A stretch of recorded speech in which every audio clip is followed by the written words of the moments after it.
인플레이션이 본격화하면 주식, 채권, 부동산 등 어떠한 금융자산도 오르기 어려워진다고 에스워스 다머다란 뉴욕대 교수가 말했습니다. 그리고 금으로도 인플레이션을 해지하기 어렵다라고 판단한 투자자들이 암호화폐와 NFT로 몰리고 있는 것이다라고 했습니다. 테슬라가 비트코인으로 결제를 다시 받을 수 있을 것이라고 분기 보고서에 발표를 했는데요. 오늘은 현 시점에서 테슬라가 비트코인을 결제 수단으로 받아야 하는 이유에 대해서 살펴보았습니다.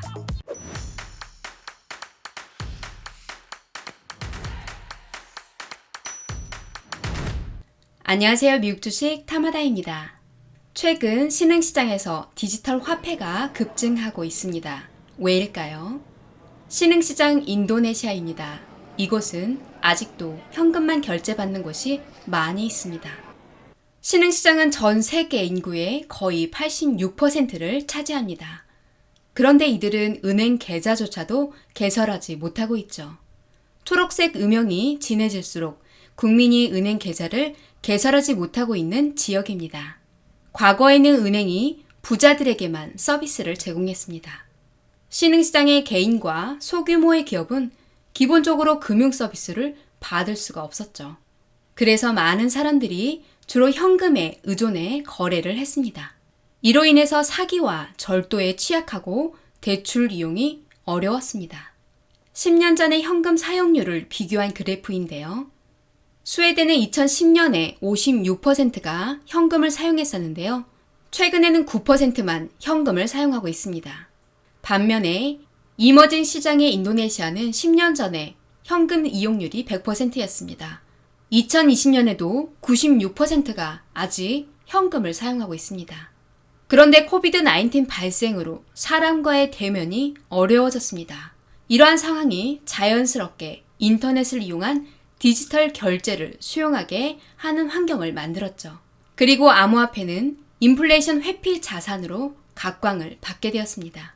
이제는 기관 투자가의 5분의 1 이상이 디지털 자산을 보유하고 있습니다.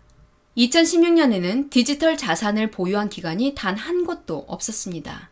피델리티 투자증권에서 발표한 자료를 참조했습니다. 비트코인 자산을 보유한 최초의 나스닥 상장 기업은 바로 마이크로 스트래티지입니다. 작년에 425밀리언 달러의 비트코인 자산을 소유하였습니다. 스퀘어도 작년에 50밀리언 달러를, 테슬라는 올 2월에 1.5 빌리언 달러를 보유했죠. 이 디지털 이미지는 비풀의 모노그래프 작품입니다. 이더리움을 통해서 69밀리언 달러, 한화 690억 원에 판매가 되었습니다. 바로 NFT로 구매를 한 작품입니다. NFT란 대체 불가능한 토큰을 말하죠. 기본적으로 암호화폐가 지원하는 모든 예술작품을 포함해서 디지털 자료를 사고 팔 수 있습니다. 올해 들어서 NFT 관련 종목의 주가가 1년 반 만에 10배가 올랐다고 합니다. 이렇게 비트코인이 점차 확산된다면 커피 농가나 제약회사, 치과의사 등도 그 뒤를 따라서 받게 될 것입니다. 그때가 되면 100달러짜리 지폐 가치는 지금보다 훨씬 떨어지거나 심지어 무가치해질지도 모릅니다. 여러분의 손의 지폐는 오늘이 가장 비쌀 때라는 것을 알 수 있습니다. 이제 더 이상 현금이 아닌 디지털 화폐 결제가 익숙한 시장이 되었죠. 스타벅스 리워드 프로그램에 자신의 계정을 등록하고 스타벅스 카드를 구매하면 별을 받습니다. 모바일 앱으로 커피값을 결제해도 별을 받죠. 2019년 미국의 스타벅스 리워드 프로그램 가입 회원수는 1,600만 명에 달했는데요. 이 회원들의 구매가 미국 스타벅스 매출의 거의 40%를 차지했습니다. 스타벅스 리워드 프로그램 회원은 영국, 미국, 캐나다, 호주, 멕시코, 아일랜드, 홍콩에서 별을 얻고 쓸 수 있다고 하네요. 3월에 세계 최대 증권거래소 그룹 인터컨티넨탈 익스체인지의 자회사인 벡트는 암호화폐 지갑 벡트 앱을 출시했습니다. 벡트는 암호화폐를 디지털 자산으로 인정했는데요. 스타벅스 앱에서 비트코인 등 가상 자산으로 결제를 할 수 있게 됐다고 했습니다.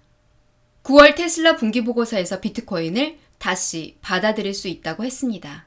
그리고 장기적 잠재력을 믿습니다 라고도 했습니다. 지난 3월 비트코인 결제를 허용했다가 비트코인 채굴에 쓰이는 화석 연료 급증으로 환경 오염이 우려되어 결제 지원을 중단했었죠. 채굴업자가 재생 에너지를 사용하면 비트코인 거래를 다시 허용한다고 했었는데요. 이제 다시 받아들일 수 있을 것이라고 보고가 되었네요. 지난 10월 29일 기준 비트코인 시가총액은 1.15 트릴리언, 하나로 1000조 원 가량입니다. 테슬라의 시가총액이 1 트릴리언 달러가 넘었는데요. 전체 비트코인으로 테슬라 하나를 살 수 있는 돈입니다. 연초에 24,000달러였다가 최근 61,000달러까지 올라서 252%가 상승을 했습니다. 2025년 테슬라 주가는 어떻게 예상할 수 있을까요? 테슬라는 3분기 매출이 전년 대비 57% 성장했죠. 게리 블랙이 올린 트윗을 보면 2025년까지 테슬라 예상 실적을 볼 수 있습니다. 4년 연평균 성장률 55%로 예상을 하였네요. 이러한 추세라면 5년 후 주가는 어느 정도일까요? 알고리즘 기반 예측 서비스를 제공하는 월렛 인베스트에서 테슬라의 5년 후 주가를 예측했습니다. 2255달러에서 2692달러 사이로 상승한다고 예상을 했네요. 지금까지 테슬라가 비트코인을 결제 수단으로 받아들일 수 있다는 소식과 함께 시장 환경을 확인해 보았습니다. 20년 전에 인터넷에 대해서 처음 들었을 때를 상상해 볼까요? 그때와는 세상이 완전히 달라졌고 아무도 상상하지 못한 방식으로 서로 연결이 되어 있습니다. 디지털 결제는 상호 운영을 쉽게 하고 보편적으로 이용할 수 있게 합니다. 암호화폐와 블록체인 기술은 가장 인정받는 디지털 화폐가 되었죠. 테슬라의 매출이 증대되는 아주 중요한 요소로 작용될 수 있을 것이라고 기대해 봅니다. 오늘 이야기는 여기까지입니다. 다음 영상에서 또 다른 이야기로 찾아뵐게요. 감사합니다.